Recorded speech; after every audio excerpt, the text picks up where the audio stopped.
Welcome to The Conversation Continues. I'm Jim Forsyth. We're joined by Dylan McGinnis, political reporter for the San Antonio Express News, and Gilbert Garcia, the San Antonio Express News Metro columnist. Thank you. Dylan, you've been covering the District 125 special election a lot. How is that shaping up, in your opinion? It's kind of off the radar just simply because it is just a sliver of the county. Yeah, it's one of these kind of rippling effects that we saw from the unfortunate death of longtime Commissioner Paul Elizondo. The county then tapped Justin Rodriguez, who was in the Texas House, to replace him. And so you have this off-cycle special election that people weren't expecting and probably still aren't expecting. So like we said in the show, it's going to be something that's defined by low turnout. You have, I think, four Democrats right now and one Republican running. Yeah. They all have their strengths and they all have their weaknesses, according to the people that I've talked to. So Ray Lopez, probably has the most recent government experience, electoral success in part of that district. Cota Rayo Garza is, a woman who has, expertise in education policy, which is going to be a big thing at the Texas House this year. And then you also have Fred Rangel, who brings conservative values and a conservative alternative to the race. Steve Huerta wants to be kind of an activist lawmaker.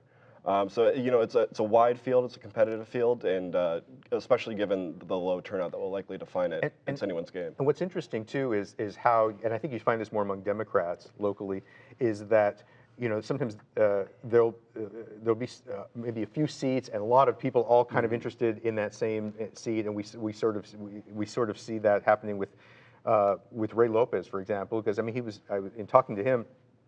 He was very interested in the Commissioner's Court seat held by Paul Elizondo. He talked with him prior to this last election, and when Paul Elizondo was interested in running for another term, I mean, Ray Lopez backed off, but that's something that he had his eye on. And he certainly was interested in the appointment, which ended up going to Justin Rodriguez.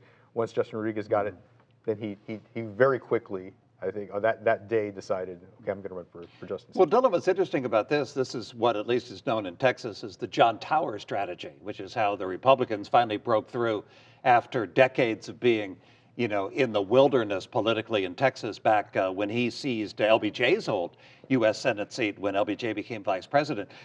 Allow the majority party to flood the zone, let them divide up the vote, slip into the runoff.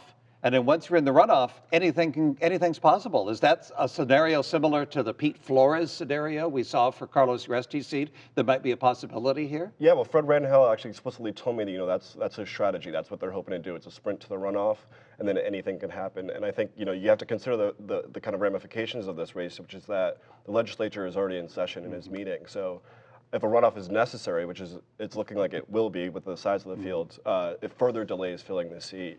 Whoever wins this seat is going to be, heading up to Austin in the middle of the fray when things are, starting to get hectic. What's interesting too is that because of that dynamic where you have the Republican trying to get into the runoff, we saw in the state Senate race that it was really the two main Democrats, Roland Gutierrez and Pete Gallego.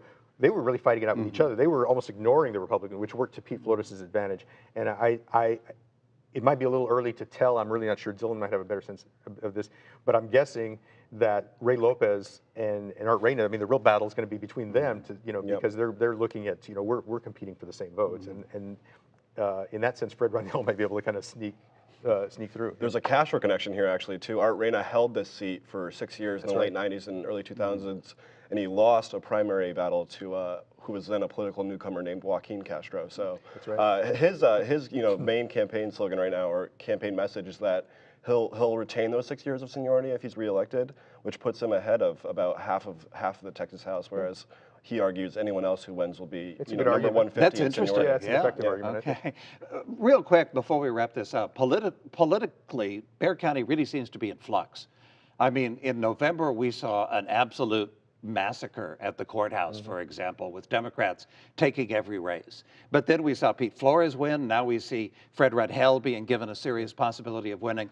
What is happening with the ebb and flow of local politics, in your opinion? Well, I think that that what we really see is that in special elections, unusual things can happen, and I think the Democratic Party locally, I think both party organizations are not in great shape right now. But I think that sometimes, and that's probably a whole other episode, But I think that the Democratic Party, for instance, in that Senate race, didn't do a real good job of helping to get the vote out, and so that can come into play.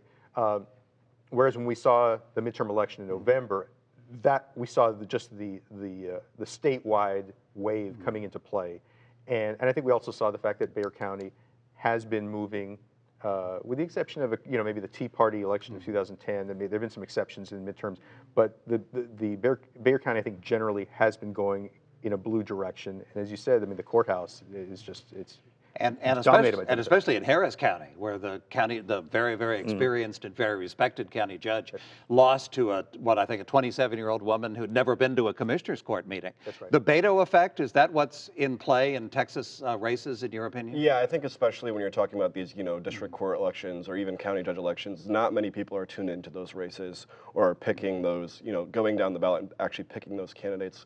That's a lot of a straight ticket effect that I think is driven by top of the ballot races. It'll be interesting to see how the end of straight ticket voting will affect that. That will be interesting. Well, thank you both for joining us today.